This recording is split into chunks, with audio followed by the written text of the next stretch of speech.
So hello and welcome friends, स्वागत करते हैं आपका द प्लॉट पजल के एक नए वीडियो में।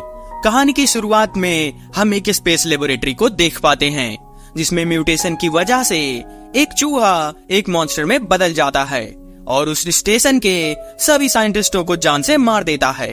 अब इस स्टेशन पर बस केली ही बची थी। वो इमरजेंसी गेट खोलने की कोशिश करती है, लेकिन अर्थ से एनर्जी कंपनी की बॉस क्लेयर उससे कहती है कि वो उस चैम्बर का डोर तभी खोलेगी जब वो अपने साथ उस रिसर्च के सैंपल लाएगी, जिससे केली फिर से अपनी जान जोखिम में डालकर सैंपल लेने चली जाती है। और जैसे ही वो सैंपल्स के 3 बोतल लेती है, तभी उसे पता चलता है कि ये स्पेसशिप बहुत जल्द ही ब्लास्ट होने वाली है। केली भागते हुए उसी कैप्सूल की ओर भागती है और इधर वो चूहा उसका पीछा कर रहा था, लेकिन सही समय पर वो उस स्टेशन से बाहर आ जाती है। लेकिन हम देख पाते हैं कि केली का कैप्सूल जैसे ही अर्थ के एटमॉस्फेयर में एंटर होता है तो उसमें आग लग जाती है और वो पॉड पूरी तरह से तबाह हो जाता है और उसके टुकड़े धरती पर गिर जाते हैं। वहीं दूसरी तरफ हम एक्स मिलिट्री ऑफिसर डेविड को देख पाते हैं, जो अब एक एनिमल रेस्क्यू सेंटर में काम करता है और उसी के साथ साथ वो अवैध जानवरों की तस्करी को भी रोकता है। डेविस अपने नए एम्प्लॉइज को जंगल में अपने गोरिल्लाज से मिलवाने ले गया था, जहां हम एक व्हाइट गोरिल्ला को भी देख पाते हैं जिसका नाम जॉर्ज है। जॉर्ज जब छोटा था तो उसकी मॉम को शिकारियों ने मार दिया था, लेकिन डेविड ने उसे बचा लिया और अब वो दोनों एक फैमिली की तरह रहते हैं। जॉर्ज बहुत इंटेलिजेंट है और उसके साथ साथ वो डेविस से साइन लैंग्वेज में बात भी करता है। डेविस सबको जॉर्ज से मिलवाता है, जिसे देखकर सभी लोग बहुत खुश होते हैं। वहीं रात में हम देखते हैं कि वो स्पेस सैंपल एक नदी में गिर जाता है, जिसे एक मगरमच्छ खा लेता है। वहीं दूसरा एक जंगल में गिरता है, जिससे एक भेड़िया भी इन्फेक्टेड हो जाता है। और तीसरा कैप्सूल जॉर्ज के पास गिरता है, जिससे जॉर्ज भी उस भयानक कैप्सूल की चपेट में आ जाता है। अगले दिन डेविस को पता चलता है कि जॉर्ज ने एक भालू को मार दिया है। जब डेविस उसके पास आता है तो उसे जॉर्ज को देखकर बहुत हैरानी होती है, क्योंकि उसका साइज पहले के मुताबिक काफी बढ़ गया था। डेविस उसे ऐसा करने का कारण पूछता है, लेकिन तब तक जॉर्ज फिर से गुस्सा करने लगता है, जिससे वो लोग उसे एक केज में बंद कर देते हैं।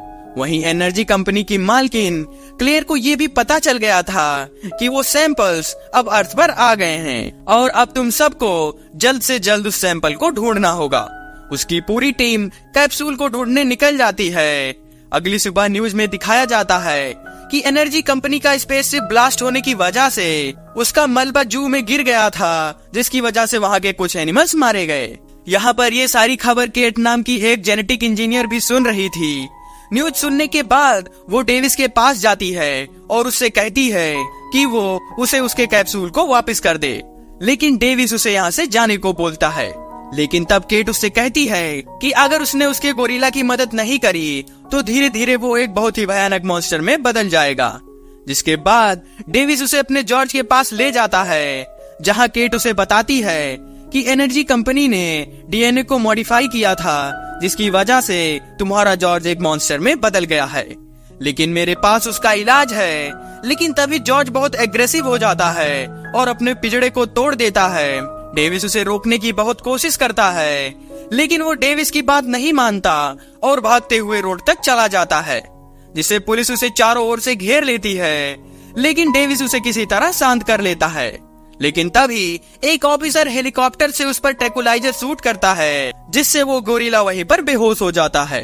वहीं दूसरी तरफ जंगल में एनर्जी कंपनी वालों को बहुत बड़े पंजों के निशान दिखाई देते हैं और इससे पहले वो कुछ समझ पाते, एक हाइब्रिड भेड़िया उन पर टूट पड़ता है और उनके हर एक सोल्जर को जान से मार देता है। इधर क्लेयर अपने ऑफिस से ये सब कुछ लाइव देख रही थी, जिससे उसे पता चल जाता है कि अब उसने अपने तीनों सैंपल्स को खो दिया है। लेकिन अब वो उन हाइब्रिड जानवरों के जरिए अपने सैंपल्स को वापस पाना चाहती है, जिससे वो अपने साथी को बताती है कि जब हमने इन सैंपल्स को बनाया था तो हमने इनके डीएनए में कुछ ऐसे चेंजेस किए थे, जिससे कि लो फ्रीक्वेंसी से हम अपने सभी म्यूटेटेड एनिमल को अपने पास बुला सके। इधर हम डेविस और केट को देख पाते हैं, जिन्हें पुलिस ने अरेस्ट कर लिया था। क्योंकि पुलिस को लग रहा था कि इन दोनों के एक्सपेरिमेंट की वजह से ही जॉर्ज की ये हालत हुई है और इसी वजह से इन तीनों को प्लेन से एक दूसरी जगह पर ले जाया जा रहा था। वहीं दूसरी तरफ क्लेयर उस रेडियो फ्रीक्वेंसी को ऑन कर देती है और उसके ऑन होते ही वो विशाल भेड़िया शहर की ओर भागने लगता है। इसी के साथ हम उस विशालकाय मगरमच्छ को भी देख पाते हैं जो उस फ्रीक्वेंसी को सुनने के बाद शहर में आ गया था। इधर फ्रीक्वेंसी का असर जॉर्ज पर भी हो रहा था, जिससे उसे भी होश आ जाता है, लेकिन वो अपने केज को तोड़ता हुआ सभी सोल्जर्स को मारना शुरू कर देता है। अपने बचाव में सोल्जर्स उस पर गोलियां चलाते हैं, लेकिन उनकी गोली मिस होकर एक बॉम्ब में लग जाती है, जिससे वो प्लेन ब्लास्ट होने लगता है। डेविड केट को पैराशूट देकर बाहर भेज देता है और खुद एजेंट रसल के साथ प्लेन से कूद जाता है और देखते ही देखते वो प्लेन तबाह हो जाता है। डेविस को लग रहा था कि इस हादसे में जॉर्ज मारा गया, लेकिन नीचे आने पर उसे डेविस की लाश नहीं मिलती, जिससे उसे पता चल जाता है कि डेविस अभी भी जिंदा है। इधर केट डेविस को बताती है कि उसने ही इस कैप्सूल को बनाया था, लेकिन जब मुझे पता चला कि एनर्जी कंपनी वाले इस रिसर्च का गलत यूज कर रहे हैं, तो मैंने सभी चीजों को डिस्ट्रॉय करने की कोशिश करी, लेकिन उन सब ने मुझे पकड़ लिया और मुझे जेल में भेज दिया। तभी वहाँ पर मिलिट्री का हेलीकॉप्टर भी आ जाता है और इन तीनों को रेस्क्यू कर लिया जाता है। प्लेन में उन्हें पता चलता है कि वो तीनों जायंट्स शहर की ओर तेजी से बढ़ रहे हैं, जिससे डेविस कर्नल से कहता है कि अगर वो एनर्जी कंपनी की मालकिन से उस एंटीडोट को हासिल करने में कामयाब हो गए तो शायद हमें इन सभी जानवरों को ना मारना पड़े। लेकिन वो कमांडर उनकी एक भी बात नहीं सुनता और उन्हें सेल में बंद करवाने भेज देता है। लेकिन डेविस बाकी ऑफिसर पर हमला कर देता है और वहाँ से चॉपर चुराकर भाग जाता है। यहाँ शहर में आकर वो देखता है कि वो भेड़िया और जॉर्ज उस टावर की ओर भाग रहे थे और अपने आगे आने वाली सभी चीजों को तबाह कर रहे थे। लेकिन तभी वो मगरमच्छ भी पानी से बाहर आ जाता है। मिलिट्री उस मॉन्स्टर पर गोलियां चलाती है, लेकिन वो अपने पैरों से सभी को कुचल देता है। इधर डेविस और केट चुपके से कंपनी के अंदर घुस जाते हैं। केट यहाँ पर पहले भी काम कर चुकी थी, इसीलिए उसे जल्दी वो एंटीडोट मिल जाता है। लेकिन अब चेन भी अपने भाई के साथ यहाँ पर आ जाती है और वो इन सब पर गन पॉइंट कर देती है। वो उनसे एंटीडोट भी वापस ले लेती है और उन्हें बताती है कि इस एंटीडोट के जरिए वो उन जानवरों को शांत तो कर सकते हैं, लेकिन इससे उनके साइज में कोई फर्क नहीं आएगा। इसके बाद क्लेयर डेविस को गोली मार देती है और अपने भाई के साथ केट को बंदी बनाकर हेलीकॉप्टर से भागने का प्लान बनाती है। वहीं हम उन तीनों मॉन्स्टर्स को देख पाते हैं जो धीरे धीरे इस बिल्डिंग पर चढ़ रहे थे। इससे पहले कि क्लेयर यहाँ से भाग पाती, वहाँ पर जॉर्ज आ जाता है और उनके हेलीकॉप्टर को पूरी तरह से तबाह कर देता है। इधर डेविस भी क्लेयर के हमले से बच गया था, जो अब केट से कहता है कि हमें वो एंटीडोट फिर से हासिल करना होगा। लेकिन तभी हम देख पाते हैं कि जॉर्ज क्लेयर पर हमला कर देता है और उसे एक ही बार में पूरा का पूरा निगल जाता है और वो एंटीडोट भी उसके शरीर में चला जाता है, जिसे क्लेयर ने केट से छीन लिया था। वहीं हम क्लेयर के भाई को देख पाते हैं जो कुछ इन्फेक्टेड चूहों को लेकर यहाँ से भाग रहा था, लेकिन तभी छत का मलबा गिरने से उसकी भी मौत हो जाती है।